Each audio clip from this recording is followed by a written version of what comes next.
अच्छा बच्चों, question number 2 में हमारे पास solid cylinder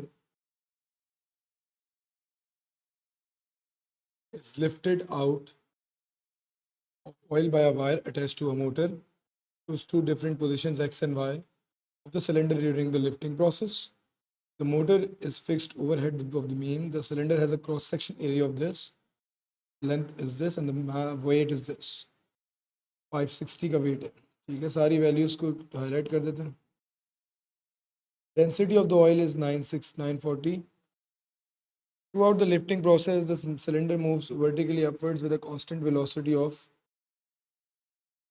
viscous drag of the oil acting on the cylinder is negligible. Calculate the density of the cylinder. अच्छा जी, density का formula mass over volume होता है. ठीक है, हमारे पास वेट दिया हुआ है W is equals to mg. से पहले मैं मास निकाल लेता हूँ. मेरे पास मास आ गया 57.1. 57.1. अच्छा, वॉल्यूम निकालना है सिलेंडर का. सिलेंडर का ये क्रॉस सेक्शन एरिया दिया हुआ है, हाइट दिया हुआ है. Base area cross section into height से मेरे पास वॉल्यूम भी आ जाएगा. 0.018 मल्टीप्लाइड बाई 1.2. पूरी चीज़ को कैलकुलेटर में प्लग इन कर देते हैं. डेंसिटी आ रही है 2642. मैं इसको 2 सिग्निफिकेंट फिगर में लिख देता हूँ. 2600.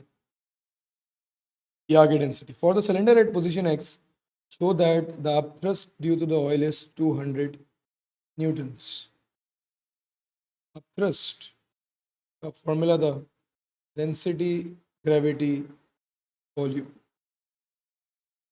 Density of the fluid, oil की डेंसिटी हमारे पास सवाल में गिवन है 940. ग्रेविटी 9.81.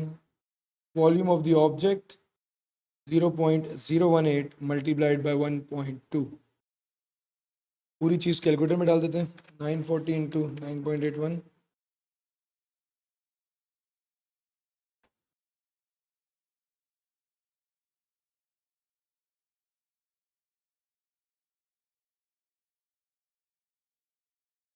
हमारे पास जो फोर्स आ रही है दैट इज 199.2, जो कि अप्रोक्सीमेटली इक्वल टू 200 न्यूटन्स. ठीक है, तो हमारे पास ये आंसर आ गया. ठीक हो गया बच्चों. Moving forward, calculate for the moving cylinder eight position x the tension in the wire eight position x.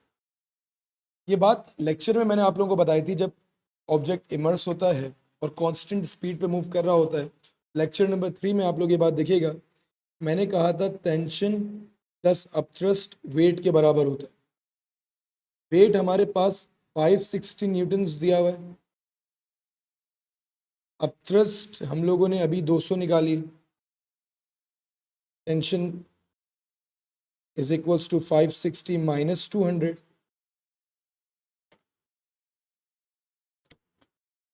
360 newton की जो है टेंशन लग रही होगी.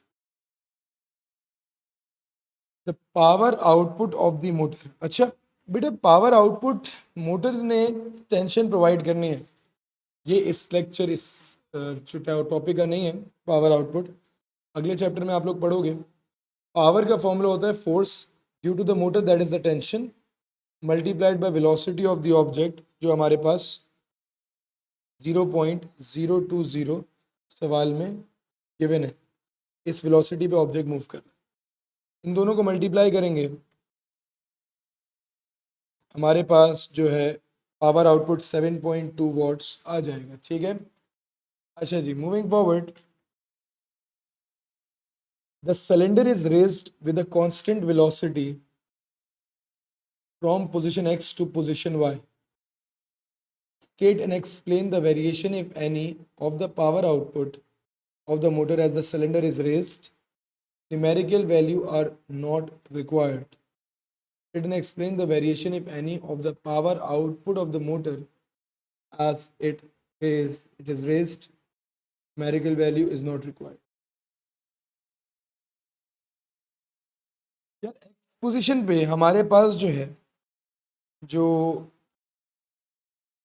अपथ्रस्ट है वो मैक्सिमम होगी, क्योंकि एक्स पोजीशन पे अपथ्रस्ट मैक्सिमम क्यों होगी, क्योंकि यार अब पूरा ऑब्जेक्ट इमर्ज है लिक्विड में। जब मैं इस ऑब्जेक्ट को लिक्विड से बाहर निकालना हूं तो वॉल्यूम इमर्ज जो है आहिस्ता आहिस्ता रिड्यूस हो रहा है, तो अपथ्रस्ट की वैल्यू भी क्या हो रही है, डिक्रीज हो रही है। तो upthrust is decreasing as object is moving from x to y। जब अपथ्रस्ट डिक्रीज हो रहा है तो मैं इस बात से आप लोग अग्री करोगे कि टेंशन इंक्रीज होगी। टेंशन इंक्रीज होगी, इसको कांस्टेंट स्पीड पे रखना है। टेंशन इंक्रीज होगी तो देयरफॉर पावर भी क्या करवानी पड़ेगी, इंक्रीज होनी पड़ेगी। ठीक है, तो ये हमारे पास तीन स्टेटमेंट्स में मैंने बात कर ली। लास्ट बोलता है बेटा the rate of energy output of the motor is less than the rate of increase of gravitational potential energy of the cylinder. Without calculation explain this difference. ये भी बेटा बात जो है ये पावर वाली, ये नेक्स्ट चैप्टर की है।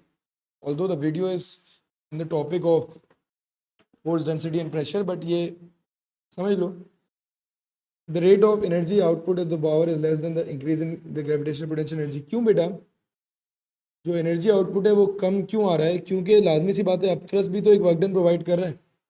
अपथ्रस्ट की फोर्स की वजह से ही तो भी तो ऑब्जेक्ट कुछ ना कुछ हद तक मूव करेगा, because of the work done by the. तो ये हमारे पास जो है क्लियरली क्वेश्चन नंबर 2 कंप्लीट होता है।